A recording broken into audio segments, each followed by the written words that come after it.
ओशो बचपन से ही अपने स्कूल के रिप्रेजेंटेटिव बन के दूसरे स्कूल में वाद विवाद के लिए भेजे जाते थे और हमेशा वो वहाँ से जीत के आते थे। कभी एक बार भी वो हारे नहीं। हमारे घर में एक अलमारी थी खूब बड़ी, उसमें केवल वो मेडल ही मेडल थे अच्छा।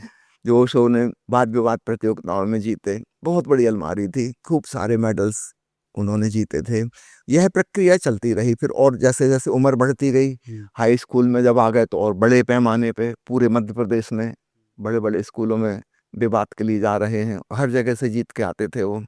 जब कॉलेज में गए तब तो फिर हुँ।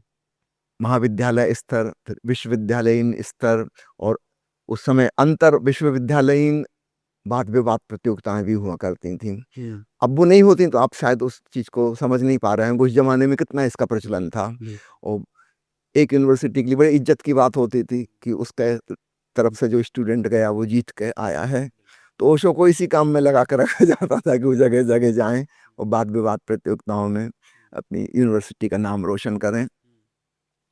तो इस प्रकार यह क्रम चलता रहा। तो बोलने की उनकी जो समझाने की प्रवृत्ति थी, ये खूब छोटेपन से ही डेवलप होती चली गई। मेरी नानी की आदत थी, वो कहती थी सोते समय कि बेटा कुछ कहानी सुनाओ, आज दिन भर में क्या-क्या हुआ? फिर उस दिन भर में क्या-क्या हुआ? नेचुरली खूब शरारतें भी वो करते थे, तो वो सब किस्सा मज़ा ले के सुनाते थे कि उन्होंने क्या-क्या किया। रस ले लेके खूब सुना। रस लेके सुनाते थे और नानी बड़े प्रेम भाव से सुनती थीं। अक्सर ये होता है कि बच्चे नानी से कहते हैं कि नानी कहानी सुनाओ, और यहाँ उल्टा होता था। नानी कहती थी कि बेटा मुझे नींद नहीं आती, तुम हुँ। किस्सा सुनाओ कुछ, क्या हुआ आज?